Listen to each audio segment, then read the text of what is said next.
Что мы говорим?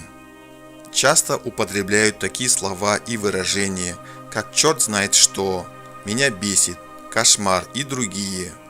Знаем ли мы, откуда эти слова и что они означают? Вот небольшой перечень.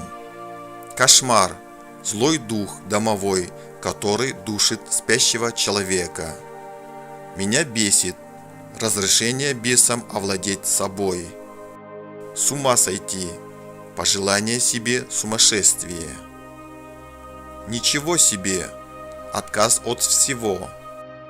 Типун тебе на язык – пожелание язвы, нарыва, опухли в ротовой полости.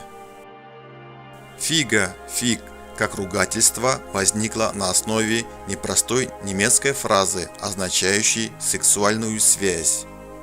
Черт – обращение к дьяволу. Чувак – кастрированный баран. Я в шоке буквально означает процесс нарушения жизненно важных функций неверной системы кровообращения, дыхания и обмена веществ. Я поражен – признание собственного поражения. Давайте будем следить за своими словами. Они влияют на нашу жизнь больше, чем принято думать.